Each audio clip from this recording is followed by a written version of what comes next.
Hey y'all, how y'all been? How y'all doing? It's your girl, TipTop, and I'm back with another video. I like that intro. That might be my new intro. But this set is actually a recreation set, and I got this off Instagram, and her handle is the Nail Genie, and she's from Florida, and she does really good work. If you guys want to check her out, go do that. Again, her name is the Nail Genie on Instagram. I'm using my Rissa Diddum tips. They are square flattened tips, so make sure you go check that out. The link will also be in the description box. So one thing I do want to point out, my client nail beds grow up, so these will kind of come up off her nail bed a little bit, but y'all know that's not nothing new. A lot of people nail beds grow up like that. It's totally fine. It's not the end of the world. So I'm gonna go ahead and glue these on, and we'll be back. We didn't cut the length. We were, but she was like, let's do extendo length. So that's what we did. Extendo or extra long. I don't know, y'all. But we just didn't cut the length, okay? So I like to still make sure they're even on both hands though, because I know I do have a bad habit of sometimes placing tips higher up. So I make sure they're even still. You want to measure from cuticle to cuticle. And then I always like to make sure the end is very crisp. So I only filed the end, and now I'm taking my sanding band. I recently started using medium grit. I was using fine, but sometimes I feel like the fine would take me forever to do just the most simplest stuff. So I just went up to the medium, and 10 out of 10. So I am using all not polished powders today.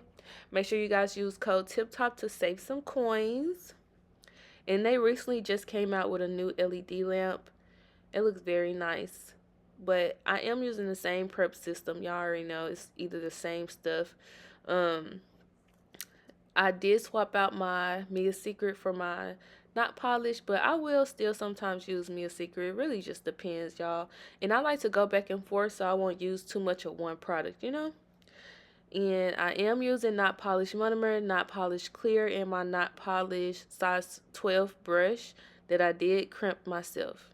So the color I'm using right here, it is not soft white, milky white, nor is it pure white.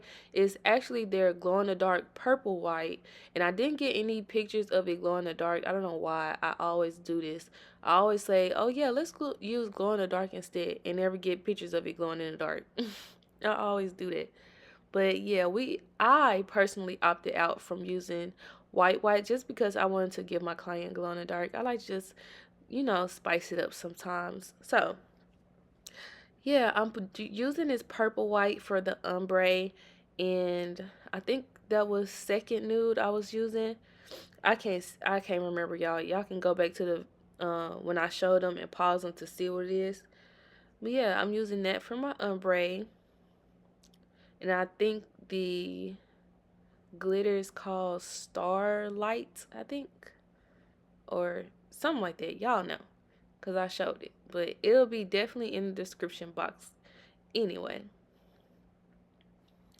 So I'll probably just talk through this whole thing because I'm so tired of trying to find copyright free music.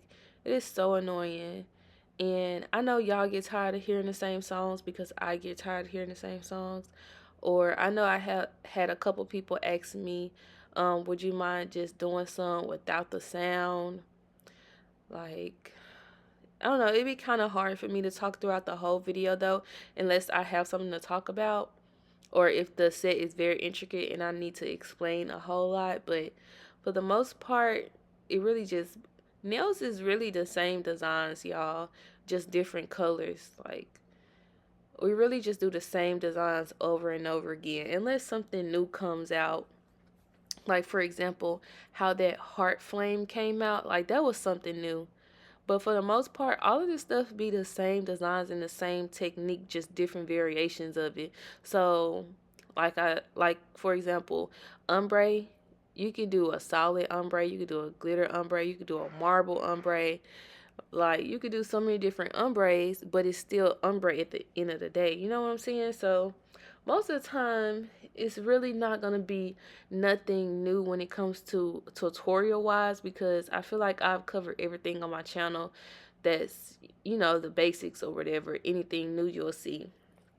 um I do know Chrome is coming back around now, so it's getting back into trend. I don't even know how that happened, because I used to hate working with Chrome. I used to like the holographic Chrome, but if you go to some of my older videos, you'll see that I have this holographic flakes I used to use for the background of my full bling nails.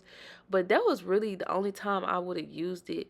And I know when I first started, I used to use the holographic chrome by itself as a glitter nail. But y'all, I really did not mess with chrome like that. But now everybody's getting chrome and they saying, oh, I want the Hailey Bieber chrome. And I'm just like, y'all just see anything and just want it, and then I have to buy it.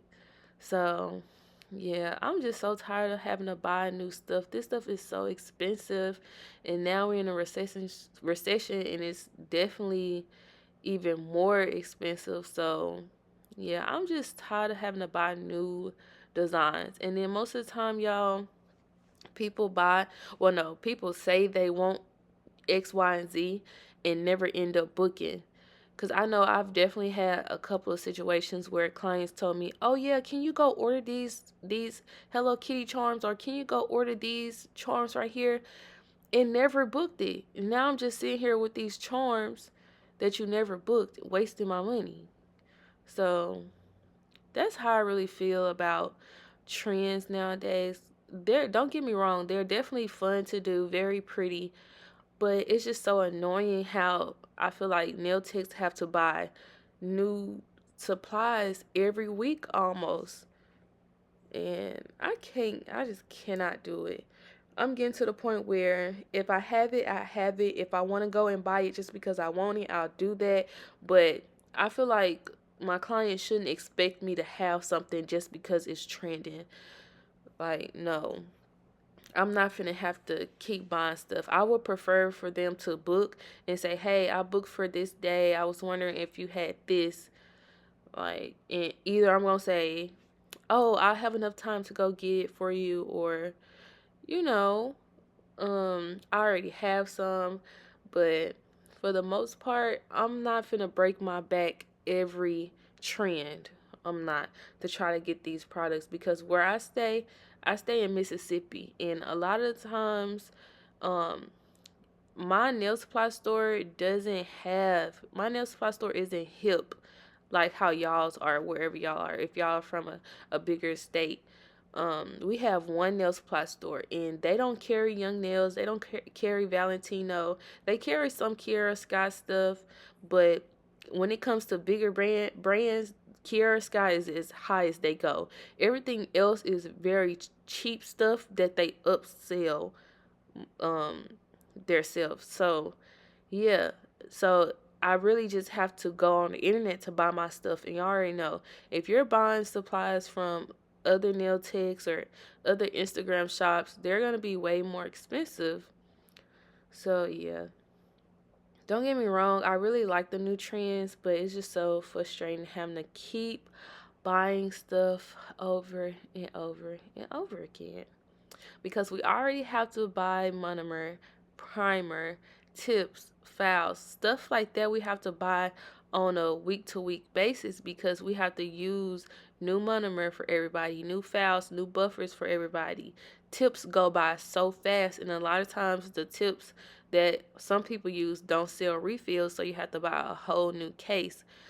And oh my gosh, because I used to use EC Basket or BT Art Box, and I still do sometimes on certain clients. And they don't have refills for those. So you have to buy a whole new case just because you ran out of size 5s or 4s.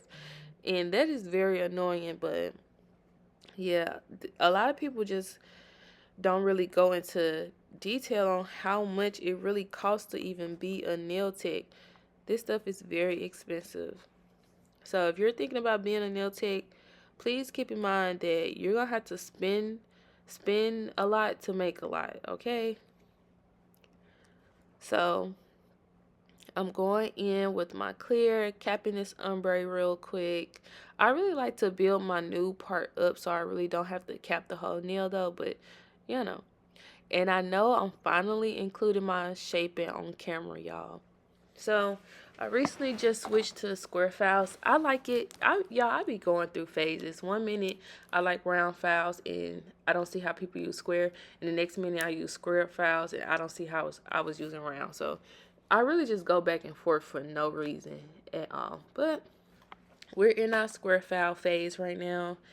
And I like it for my longer nails because it just lays up right against the acrylic, right there. It lays up right up against it, super flat and crisp. And this square files is a little bit more sturdy than the round files. So yeah, scoot back, girl. I can't see. Scoot back a little bit. So yeah, I'm pushing the skin back, and the way I file is I like to focus on the side wall. I like to kind of file in sections. So I focus on the side wall, then I go to the middle of the nail, and then I go down towards the bottom of the nail. And I just make sure I'm pressed up against the side of the acrylic, and then I file underneath right there because sometimes the tips kind of dip low. So I make sure it's a straight line underneath. And lately, I've been doing this, and I don't know how I feel about it just yet. I don't know if it saves time or not, but because my application pretty much be smooth, I was like, okay, let me not use the drill for this, and let me just bust out the hand file to just smooth everything over. Because that's really all I'm trying to do, is just to get everything all on the same level and flat. Um, yeah, because I like for the top of my nails to be flat and even. And since these are straight tips, I just really want them to look very nicely structured from the side and stuff like that. Y'all know I don't play by my angles. One thing I do not play about are those angles because I hate when nails look good from, the top down view, but you look at them from the side and they just look horrible. So y'all can see the picture on my other phone right there of the Nail Genie set. Um, it's so crazy because the teddy bears I had ordered from Amazon, and this was the first time ever that I've never received my package through Amazon. So they ended up giving me a refund, and I was so sad because I'm like, I really just wanted my product, but whatever. So I had to end up using a white bear instead of the clear. And yeah, I was so sad about that. Like, I've never had that happen before. My package literally did not come. Well, it came, but y'all know how sometimes they try to stuff your other packages all in one package so it can limit the amount of packages they use. I didn't click that option. I was like, no, bring my stuff as they come through. I don't care how many boxes y'all gotta use. So they did it anyway, try to cram everything in one package and I end up missing 4 items. 4 items did not come. And that was so crazy to me because I've never had that happen before. So 2 items they just resent back to me, and the other 2 they just gave me a refund for. So it was the teddy bears, and I had ordered some white pearls. So I'm just gonna have to reorder them. But yeah, I'm doing these 3D flowers. Y'all already know my love-hate relationship with 3D flowers. I haven't done them in so long, so they still kind of felt new to me. But they weren't as bad though, because I did this all in one take. I didn't have to scrape none of them off, so I was happy about that. Because y'all know flowers stress me out so bad. But I was just like, let me pretend like I know what I'm doing because I don't have time to mess up on this at all. For the most part though, I think my problem comes in at when I guess I'm not using enough product because when I look at Nail Genie's flowers, her flowers are very not thick, but they are very high up off the nail. And mine are kind of flat up against the nail, and they're kind of translucent.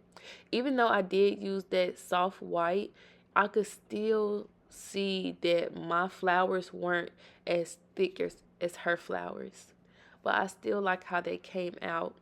um this brush I'm using, I got from Amazon. It's in my Amazon storefront. So, and it comes in a pack and it has multiple, but I think I like the long bristle brushes better for when it comes to flowers, because whenever I use the short stubby ones, it is be too much pressure or just too hard. The brush be too hard, and this longer brush is a little bit more flimsy. So I think I like that one better for me. If y'all know any other better brushes, let me know. Or just a better technique for flowers. I tried to watch Ta Beauty, because I think she changed her name to Ta Beauty. I think it was Ta. I'm probably not even saying her name right, y'all. I do not know how to say people names, but yeah, I saw her. She did a couple videos on 3D flowers, and I tried to use that to kind of practice, but y'all, I still was struggling. Still struggling. So yeah, I decided to use the same purple glow acrylic for the 3D flowers, because I asked my client, I was like, do you think I should use like pure white so it can stand out? But she was like, no, I think it'll be best to use the white you already use. I'm like, yeah, you're right, you're right, you're right. And y'all, I'm so happy because my Zule finally came in, because that builder gel, well, it wasn't builder gel. That bling gel was, she wasn't cutting it. So here I am putting these white teddy bears on. I'm so mad because even though they still came out cute, that is not what I wanted. And y'all see, this Zule does not play. That teddy bear was already stuck. I tried to center it, but girl, it was stuck. And they are looking so pretty already. I always love doing nude and white sets because I feel like no matter what design you do, the set always looks so pretty. 10 out of 10. And y'all, I am running out of SS3 crystals. Those are the ones I'm trying to use for the middle of the flowers. And these are Swarovski, and I know they stopped selling them, so I need to figure out where I can get some more, because I need some small crystals. I am literally running out. But I am using my bling gel for the crystal pixies because I feel like it works best for those. And I'm taking my House of Rose top coat to just go ahead and smooth everything over before I add my crystal pixies. Now, my crystal pixies are from Amazon, and I have two types underneath me. So I have like the regular crystal rocks, and then I have the big iridescent, like right there, those are the big iridescent, and these are the like the crystal clear rocks. It's definitely a difference between the two. The rocks are very big, so I try not to use them as much, um so they just won't look too bulky on the nail. But make sure you push those in, y'all, because you do not want the nail fat. Push those in good. And the final design we have is the spider gel. This is my first time using it for real. And it's honestly so easy, y'all. Just get a dotting tool, stick it in there, and just start swirling it. And it will literally do all the work for you.